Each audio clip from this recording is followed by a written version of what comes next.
प्रार्थना पत्रिका सोमवार 1/4/2024। ईश्वर की कृपा की आवश्यकता वाला व्यक्ति। इफिसियों 2:8-22। क्योंकि अनुग्रह से ही तुम्हारा उद्धार हुआ है, विश्वास के द्वारा, और यह तुम्हारी ओर से नहीं वरन परमेश्वर का दान है। आपको आराधना क्यों करनी चाहिए? आपको इसे देने का पूर्ण कारण खोजना होगा। चर्च के युवा वयस्कों का वचन 3 प्रारंभ और भावी चर्च अधिकारियों की तैयारी के साक्षी बनना चाहिए।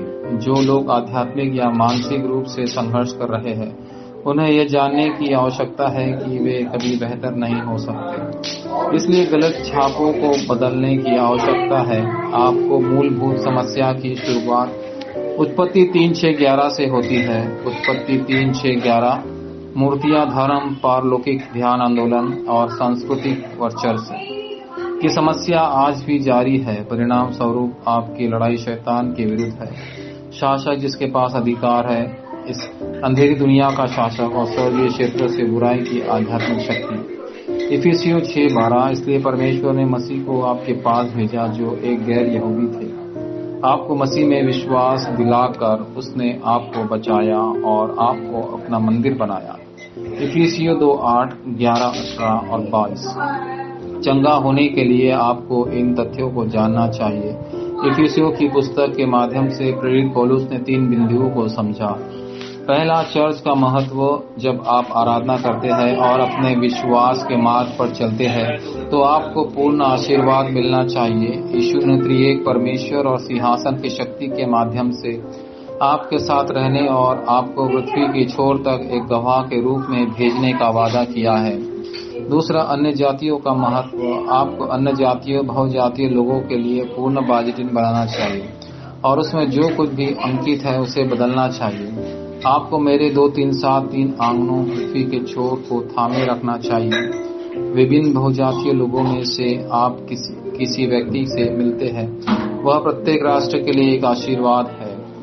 तीसरा, परमेश्वर ने आपको पूर्ण पहरेदार के रूप में बुलाया है। इफिसियों 2:22। मसीह की ऊंचाई, चौड़ाई और गहराई अथाह है। इफिसियों 3:19। परिणाम स्वरूप आपको अपने भीतर, अपने परिवार में और अपने व्यवसाय में मसीह के बाइजेटिन को बढ़ाना चाहिए। ऐसा करने से आपकी छाप, जड़ें और स्वभाव पूरी तरह से बदल जाएंगे।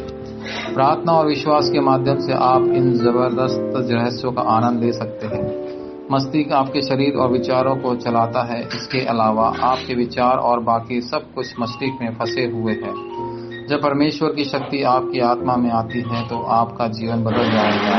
इसके अलावा जब सिंहासन की शक्ति स्थापित हो जाती है तो आप दुनिया भर में सुसमाचार प्रचार करेंगे।